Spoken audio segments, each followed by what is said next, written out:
You're watching the West Block on Global. This week on the West Block, he was Canada's top soldier, the country's longest-serving Chief of the Defence Staff, General Jonathan Vance. He vowed to stamp out sexual misconduct in the military and expel troops who crossed the line. But just weeks after stepping down, the man who came up with Operation Honor is under investigation by military police after Global News broke allegations of sexual misconduct with subordinate women. Vance is accused of having an inappropriate sexual relationship with a subordinate woman, including while she was under his command, and emailing a young corporal about going to a clothing-optional beach after encouraging her to reach out to him for career advice. Vance was investigated by military police on separate allegations about inappropriate behavior in 2015. He was not charged. He has denied all allegations of inappropriate conduct. Now there are questions about who knew of the allegations and why more wasn't done. On top of the police investigation, there will be an independent probe and House of Commons hearings into the allegations. Sources tell Global News the military ombudsman warned Defense Minister Harjit Sajjan of concerns in 2018. Sajjan says he has always reported allegations to appropriate authorities. I'm asking for you to confirm to me whether you knew or did not know about these allegations. What I'm saying here is that the conversations and the meetings are confidential. Did you at any point raise this with Prime Minister Trudeau or any of his senior staff or fellow members of cabinet? Any type of information was brought to the appropriate authorities. The Prime Minister has not answered repeated questions about whether he knew. Canadians just want to know what you knew. Canadians know. Everyone deserves to be in a safe workplace free from harassment and unacceptable actions. Were you aware of any concerns about General Vance's behavior towards subordinate women? I wasn't yet Prime Minister when General Vance was selected in 2015, so there are processes that happened before we came into office. Today we will sit down with one woman who is at the center of the controversy, Major Kellie Brennan, the woman who says she and Vance were in an inappropriate sexual relationship while she was under his command and while he was the Chief of the Defence Staff. Today she is speaking out and telling her story, describing alleged complicity of senior military officials who she says looked the other way when Vance abused his authority over her, the hypocrisy behind Operation Honor, and she's sounding the alarm about the continued inappropriate behavior in the forces. Kellie Brennan says she wants the truth to be heard.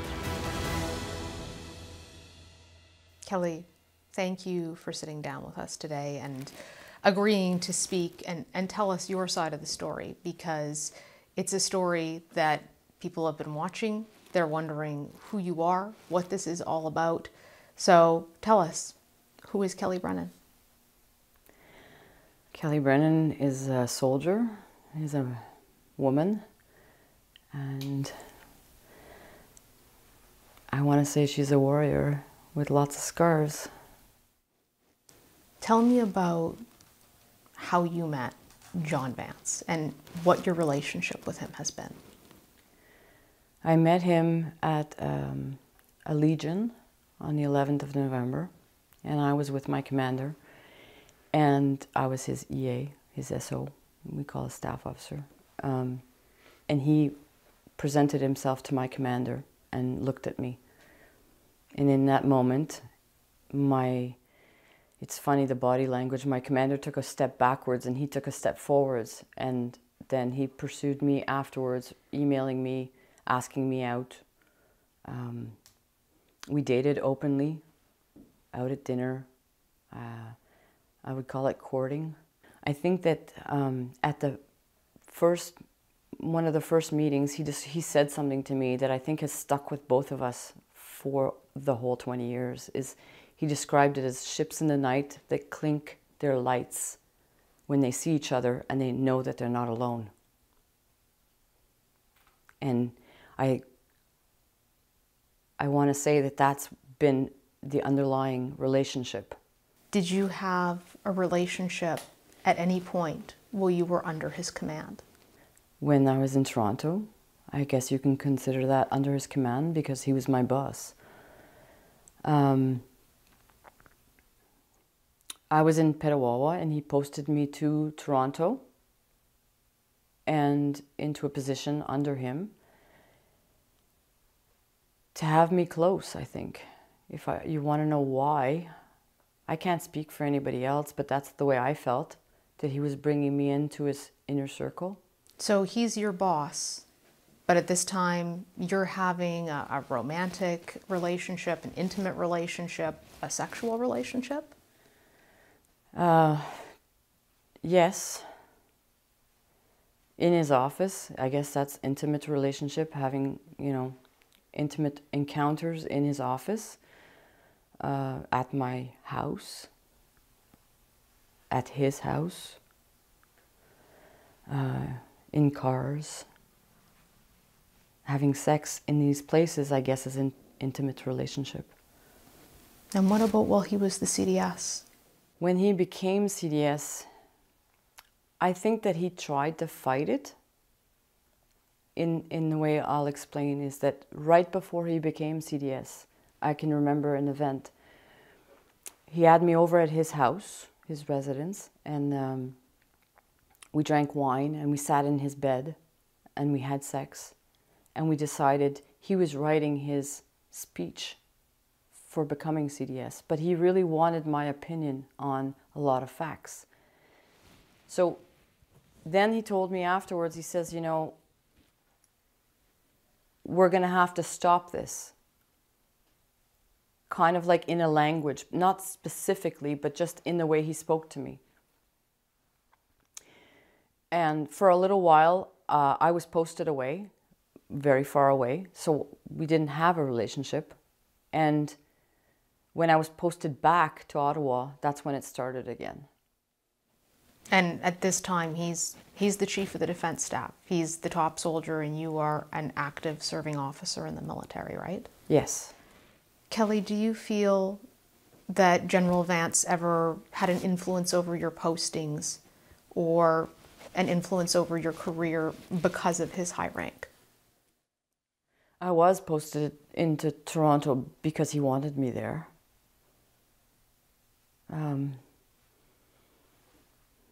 He doesn't necessarily, as the CDS, rank you as a low-ranking officer. Like, he doesn't have anything to do with your PR. But when I worked for him in Toronto, he did. He wrote my PR. He evaluated me. At the time, it was really funny because other people got promoted and I was promotable, is what we call it. But when I asked him, I said, I didn't get recommended. And he says, well, I can't recommend you.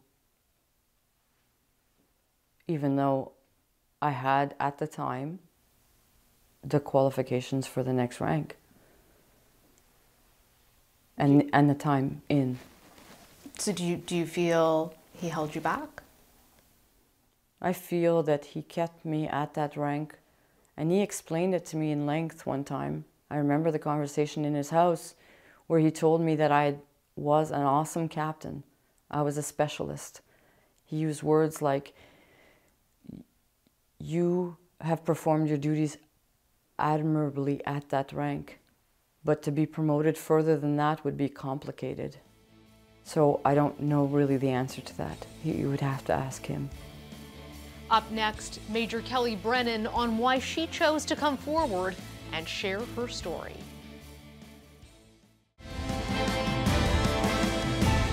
Welcome back. My interview with Major Kellie Brennan continues now.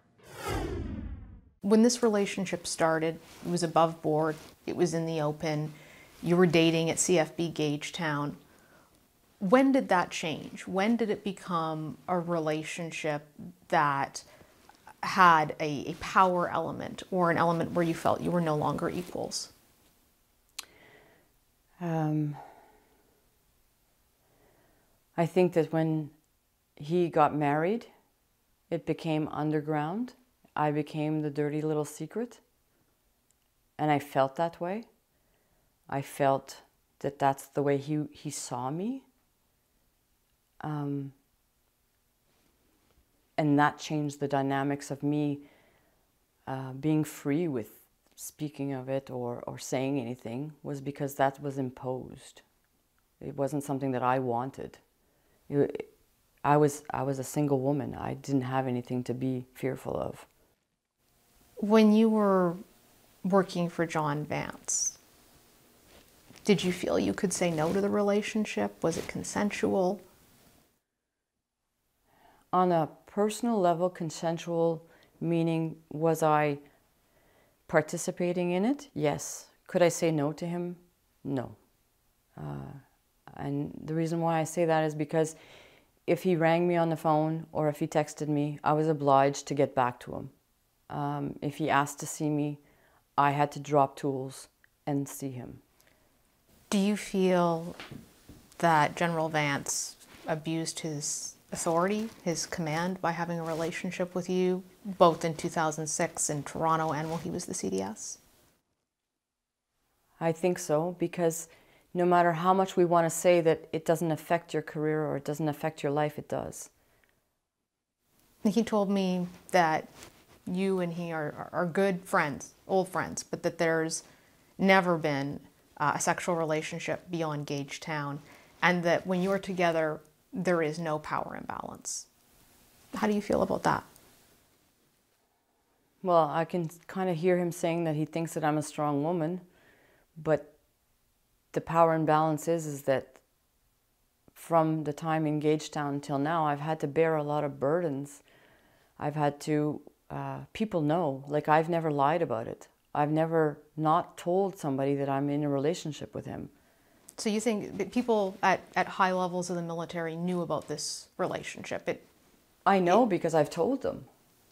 So how serious do you think General Vance and others at the top of the military are about Operation Honor? They have no clue. How do you think they change that? Can they? Yes. I actually am still believing that we can change it by speaking the real truth from your gut. Not giving lines or responses or sugarcoating it. Is tell the truth from your gut. Like, be able to tell the truth. First of all, I wasn't allowed to tell the truth until I was given permission to tell the truth.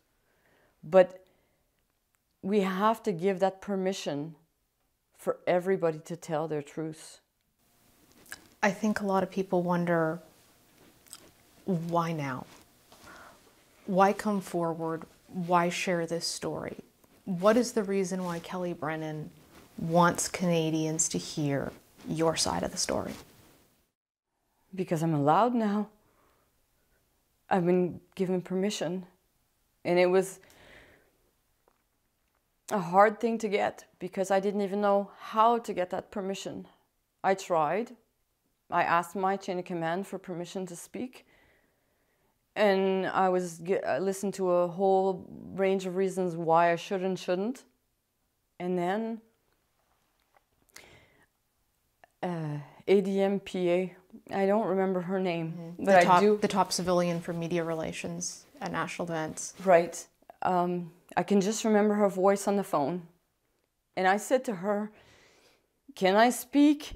And she said to me, and she used my name. She's called me Kellie. And she said, "Kellie, you can speak." And this uncontrollable gasp came out of me. And I said, "Oh," because I was no longer under his command. So all those years you felt you couldn't say anything because you were under his command. I'm a guard officer. We have a saying. We have a culture. We have a ingrained in us. We don't say yes, sir. We say sir, because there's no question that we're going to follow the order. After Global broke the story, General Vance called you. Many times.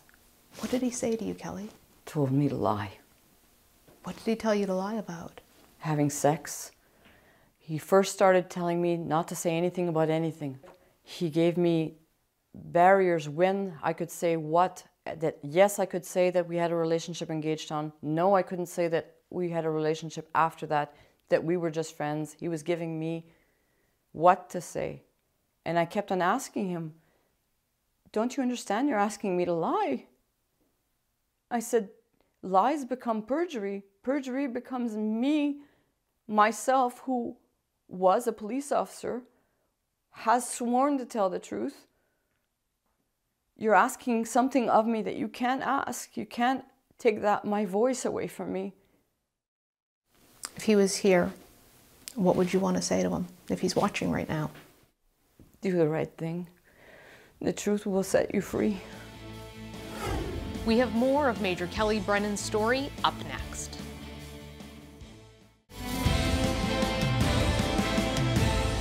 Welcome back. We would like to give viewers a warning. This interview contains graphic details about an alleged sexual assault. Please watch at your own discretion. Kellie, how common do you think this situation is for women in the military, where there are bosses making sexual advances on women who work for them?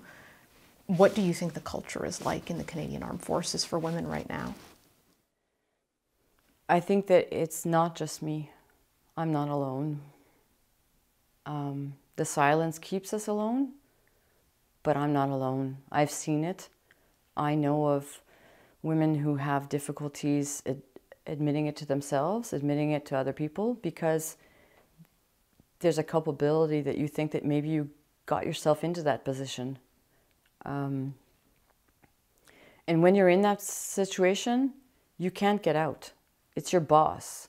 One of my COs used this information that I was in a relationship with John Vance to perform his duties to a higher level for him. He would come back to me every time and say, he wants this, what do I do? And I would tell him, you have to do what he asks you to do. And he turned that ugly because he also asked me for sex. My CO, my boss. So this is now two men in the Canadian Armed Forces who were your boss who asked for that. I had to fill out the form for, there's a class action suit, and that's what... For victims of sexual misconduct in the military? Yes. So there's a form online that you have to fill out, and I was not ready to fill it out. And John Vance kept on pushing me to fill it out, telling me that I needed to make the claim. And I never understood why, and I kind of left it on the back burner a lot, and then he kept on pressing me and asking me, what's your code number when you do it? And I finally filled out the form, but it took me 3 days because I had to list every time somebody either took something from me by touching me or pressured me into having sex with them or used leverage on me to extract something from me. And when I conveyed this to John Vance, I said to him, I'm at 63 and I'm only at 2006. I said, you're asking me to fill out a form that's going to take me a long time and a lot of me to fill out. And then I explained to him certain times where I felt that they really took a lot out of me. So I conveyed to him when I was in Wainwright and this military member that I thought was a nice guy invited me to engage with him in a conference room, meet up with him in a conference room, not in a bedroom, in a conference room. And he turned from Dr. Jekyll and Mr. Hyde. He snapped and he raped me, and I fell to the ground. I smashed my head.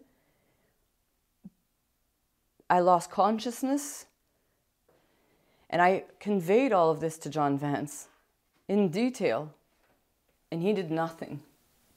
So he knew about this after Operation Honor, and he did nothing? Nothing, because he couldn't, he said. He couldn't. Why couldn't he?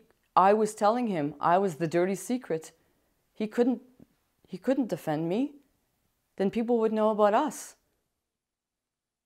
So You're telling me General Vance is out there talking about Operation Honor, but when you came to him with a violent sexual assault, he didn't call the military police, Nothing. He didn't call the authorities. Did he ever suggest that you should call the military police on some of these people, that you should report them? Never. He said, put it all in the declaration.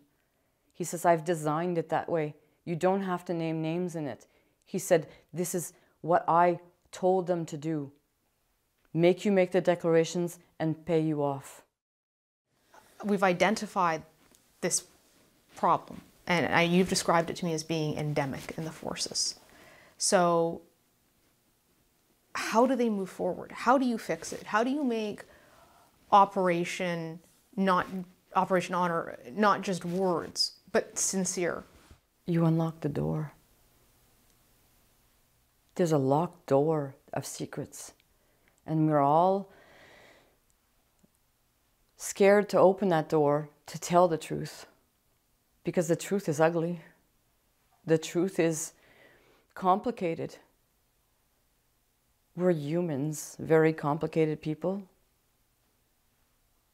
and that door needs to be unlocked and open. What's broken in the armed forces that led to this? The reason is women don't have a voice. We're not at the table. We backbench men. We coach them on how it is. But we don't have a seat at the table. Our voices aren't heard. Global News previously spoke to General Jonathan Vance. He denies he had an intimate relationship with Kellie Brennan while she was under his command. He also denies allegations he held back her career.